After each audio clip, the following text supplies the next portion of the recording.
الحمدللہ والصلاة والسلام علی رسول اللہ وعلی آلہ وصحبہ وموالا۔ محترم بھائیوں اور بزرگوں، السلام علیکم ورحمۃ اللہ وبرکاتہ۔ ہدایت پر توفیق کا ملنا یہ بہت بڑی سعادت ہے۔ اللہ تعالیٰ نے اگر ہمیں ہدایت پر ثابت قدم رکھا ہے، دین کے احکام کی پابندی کی توفیق دی ہے، تو اللہ رب العالمین کا شکر ادا کرنا چاہیے اور ہمیشہ اللہ رب العالمین سے سوال بھی کرتے رہنا چاہیے کہ اللہ تو ہمیں اسی حالت میں رکھنا۔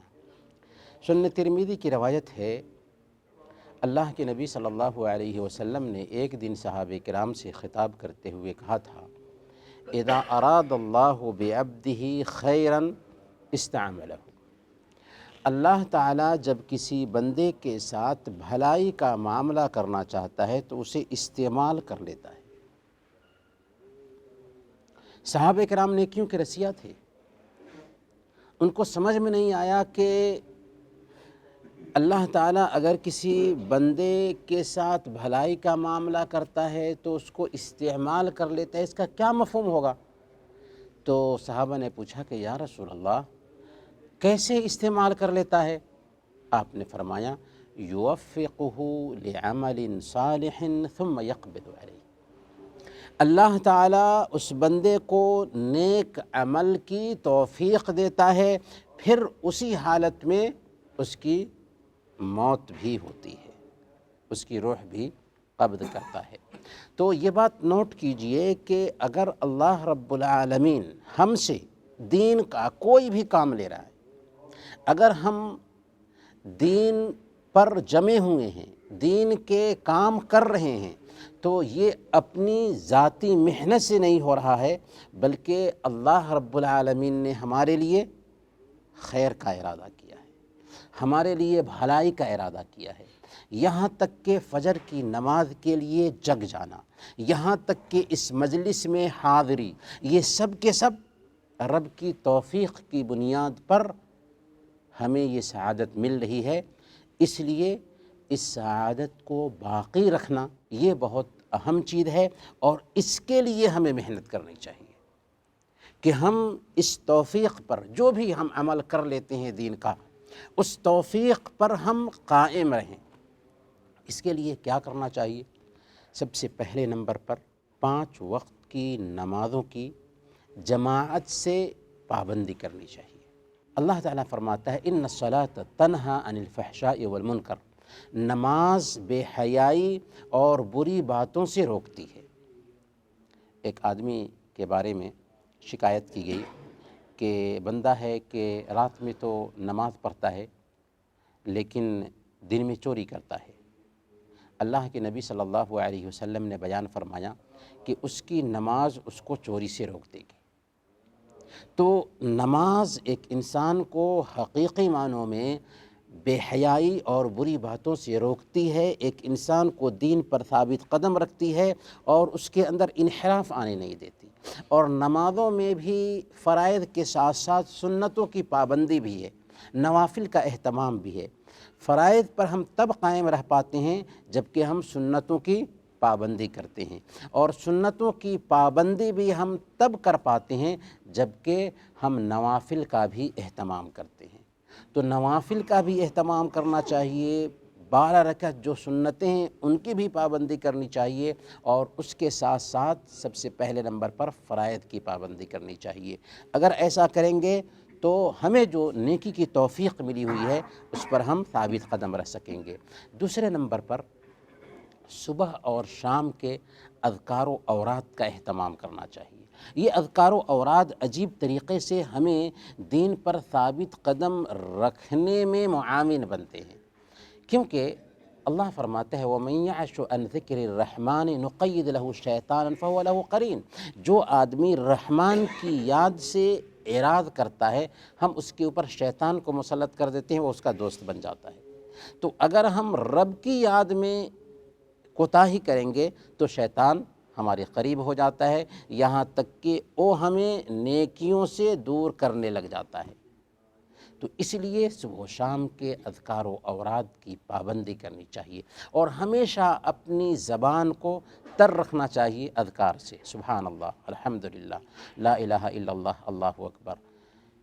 ویسے بھی ذکر میں کچھ خرچ نہیں ہوتا ہے، ہم کہیں بھی ہیں، کسی بھی جگہ پر ہیں، راستے سے گزر رہے ہیں، اوراد ہماری زبان پر جاری رہنے چاہیے، اور خاص طور پر سید الاستغفار کا اہتمام کرنا چاہیے، جس کے بارے میں اللہ کے نبی صلی اللہ علیہ وسلم نے بیان فرمایا کہ جب بندہ صبح میں اس ذکر کا اہتمام کر لیتا ہے، شام تک اس کی موت ہوتی ہے تو وہ جنت میں جائے گا، اور شام میں اس کا اہتمام کر لیتا ہے، صبح تک اس کی موت ہوتی ہے تو وہ جنت میں جائے گا۔ تو اذکار و اوراد کا اہتمام کرنے کی وجہ سے ہم شیطان کی پکڑ سے دور رہتے ہیں۔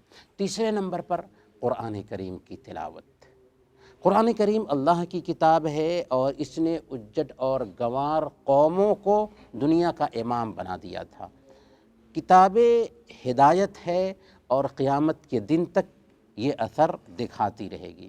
ہم لوگ برکت کے طور پر اپنے گھر میں قرآن رکھتے ہیں، نہیں میرے بھائی، اس کے اندر شفا تو ہے ہی، دل کی بیماریوں کے لیے علاج ہے، جسمانی بیماریوں کا علاج ہے، لیکن اس کے ساتھ ساتھ اس کتاب کے اندر ہدایت ہے۔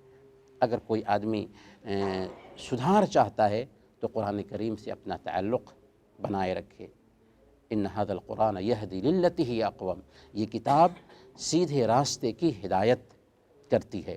تو قرآن کریم سے اگر زیادہ نہیں تو چند صفحات ہی تلاوت اپنا معمول بنا لیں، اور اگر تلاوت کرتے ہیں ترجمہ کے ساتھ تو سونے پر سہاگا۔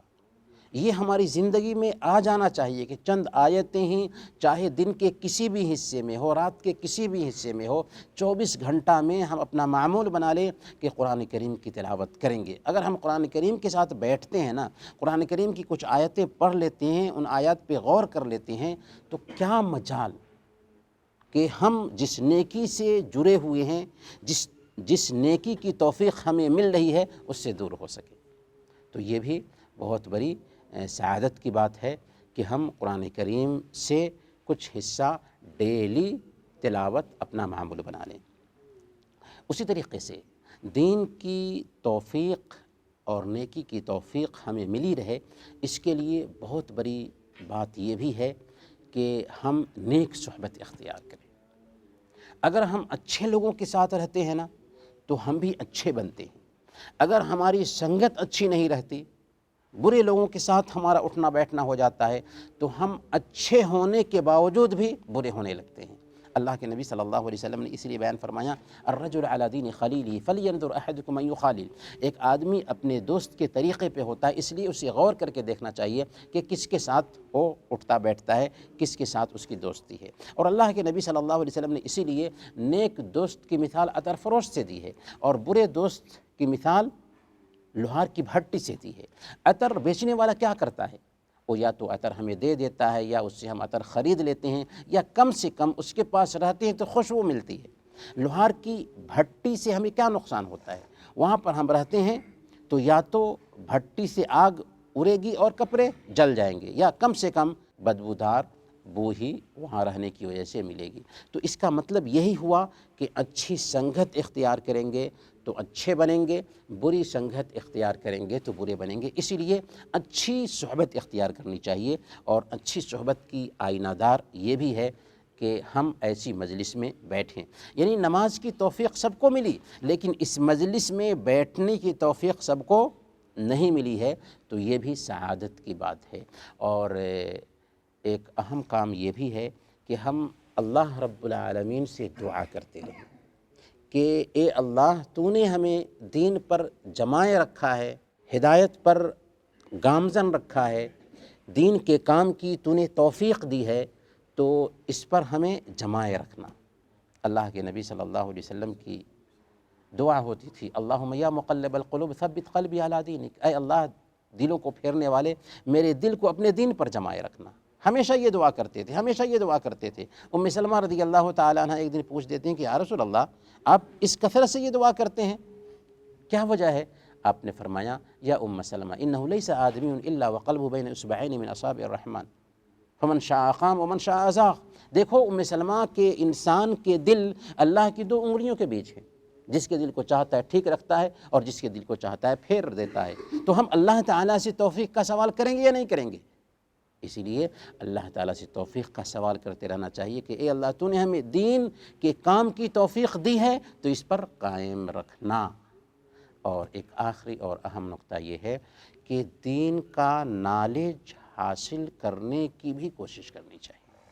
اگر ہم دین کا نالج حاصل نہیں کریں گے نا تو جیسے اگر ایک ملازم کو اپنے کام میں ٹریننگ نہ دی جائے تو کام میں نکھار پیدا نہیں ہوتا، ویسے ہی دین کا نالج اگر ہم حاصل نہیں کریں گے، دین کی باتیں اگر سیکھنے کی کوشش نہیں کریں گے، دین کی جانکاری لینے کے لیے فکر مند نہیں ہوں گے تو ایمان بھی کمزور ہوتا جائے گا، اور اس کا اثر کیا ہوگا کہ دھیرے دھیرے ہم دین سے دور ہوتے جائیں گے۔ اسی لیے دین سیکھنے کا بھی ہمیشہ خود کو حریص بنانا چاہیے۔